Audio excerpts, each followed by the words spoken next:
Pour accompagner un défunt durant son voyage à travers la mort, il existe plusieurs types de pratiques. L'une d'entre elles, je l'ai déjà évoquée, c'est la lecture des enseignements bouddhiques. En effet, lorsque nous invoquons l'esprit du mourant, ce dernier est capable de lire dans nos pensées ou d'entendre nos paroles. Entendre la lecture des enseignements peut lui permettre de s'en rappeler et de se rassurer. Par ailleurs, la lecture de ce texte peut se faire en n'importe quelle langue, puisque le mourant parviendra à la comprendre. Du côté du lecteur, donc le maître spirituel, il ne doit pas seulement se contenter de lire, il doit lire avec compassion, en comprenant pleinement tout ce qu'il le lit. Il a besoin ainsi de toute sa concentration. Alors j'insiste encore une fois sur le fait que le mourant à ce stade est bien plus clairvoyant que n'importe quel humain encore en vie. Ses facultés à comprendre les enseignements sont vraiment très impressionnantes. En général, les enseignements sont lus plusieurs fois, car avant d'être un fantôme, le mourant doit passer par la phase, souvenez-vous, du réveil de l'esprit, et la phase de la dharmata ensuite. Personne ne sait exactement quand le mourant devient un fantôme. Si le mourant ne croit pas aux enseignements, ce n'est pas non plus un problème.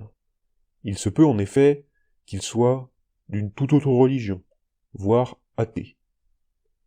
L'important de toute manière, et c'est une leçon universelle, c'est de mourir paisiblement, l'instant de la mort étant déterminant pour la suite. Dans le bouddhisme, les athées vont renaître, même s'ils ne croient pas en une religion.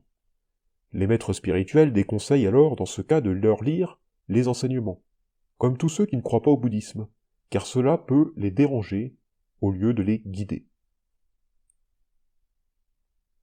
Une seconde pratique consiste à purifier le karma du mourant en guidant son esprit vers une renaissance favorable. Cette pratique est très conseillée lors des premières secondes après la mort. On peut aussi l'effectuer plus tard, mais au-delà des 49 jours, donc qui est une moyenne, correspondant à la durée de la troisième phase dans la mort, cela ne devient plus utile. L'objectif, c'est d'invoquer l'esprit du défunt, qui est perturbé de ne plus avoir de corps physique. En l'invoquant, on va tenter de lui attribuer un support, un objet lui permettant de le symboliser. Donc cela peut être, par exemple, une photographie. Toutes ces pratiques sont utiles parce qu'une personne qui vient de mourir ne sait toujours pas qu'elle l'est, et pense encore être en possession de son enveloppe corporelle. Lorsque l'esprit répond à l'invocation, on lui fait un enseignement méditatif destiné à lui rappeler la nature de son esprit. Ensuite, il y a la pratique du powa, pour guider l'esprit du défunt vers l'éveil. L'objet ou le support que vous aviez sélectionné est généralement brûlé ensuite, pour bien lui rappeler que son corps n'existe plus. Il existe aussi une autre pratique, assez efficace.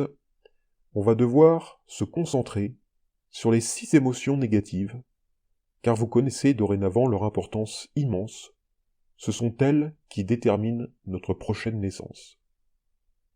L'objectif pour cette pratique sera de méditer sur celles-ci, de bien les visualiser, afin de nettoyer le karma de la personne défunte.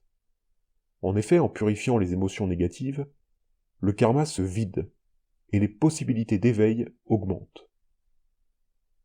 Dans l'aspect physique, les enseignements du Mahasandhi indiquent que les émotions négatives sont contenues dans les organes et transportées par les éléments, l'air par la respiration et l'eau par le sang. Il est dit que la colère est logée au niveau du pied, l'attachement au niveau du bas de la colonne vertébrale, le doute au niveau du cœur, la jalousie dans la gorge et l'orgueil dans la tête. Ainsi, en sachant cela, nous devons imaginer que toutes ces parties du corps, en fonction de l'émotion négative bien sûr, sont purifiées et changées en lumière. C'est très utile quand on la réalise pour un mort. Nous concluons ensuite cette pratique en visualisant que c'est tout son corps qui est dissous en lumière. Alors maintenant une autre technique.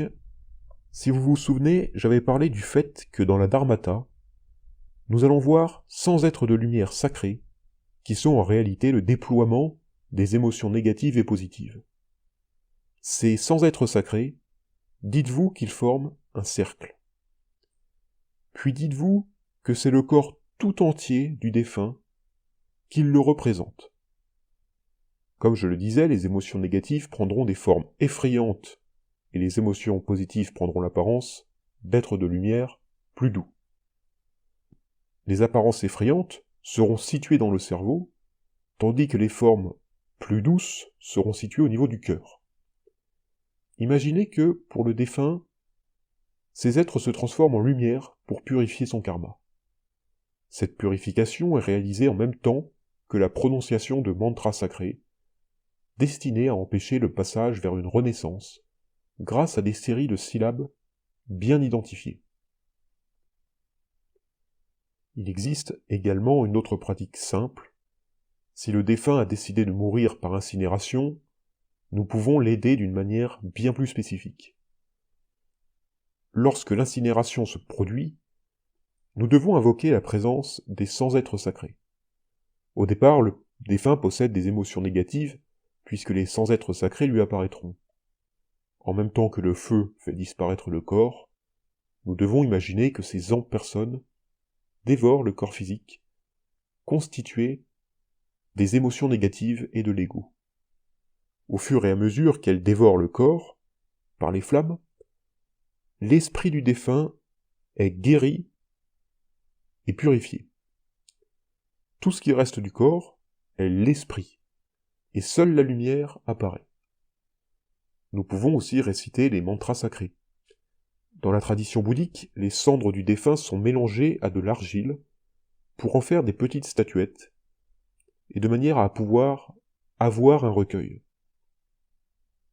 Des offrandes et des hommages pourront ainsi être effectués, permettant d'aider le défunt dans son voyage à travers la mort. Et enfin, je vais vous présenter une dernière pratique. Au moins une fois par semaine, ou au maximum tous les jours, pendant les 49 premiers jours de la mort du défunt, on invite un maître spirituel pour réaliser en compagnie de la famille des prières et des offrandes. Tout ce qui est gagné ensuite est redistribué aux plus pauvres ou bien à des associations au nom du défunt. C'est très important de bien le faire en son nom. Cette pratique est très utile car souvenez-vous que le défunt va revivre une fois par semaine sa mort. Par conséquent, toutes les bonnes actions que nous faisons en son nom va lui permettre d'accumuler du karma positif pendant qu'il est un fantôme, et pourra aussi lui permettre de renaître encore plus favorablement. La plupart d'entre nous, qui ne méditons que trop rarement, voire jamais, nous renaîtrons dans le ventre d'une maman au bout d'1 mois après notre mort. C'est ce que disent les enseignements et les maîtres spirituels le savent très bien. Ils adaptent donc leurs pratiques au fur et à mesure que le temps passe après la mort du défunt. Dans le bouddhisme, nous organisons une fête d'anniversaire pour les morts. Sur chacune de ces journées, des cadeaux seront distribués aux plus pauvres, toujours au nom du défunt. Ce sera tout pour cette vidéo. On se retrouve la semaine prochaine pour une nouvelle vidéo.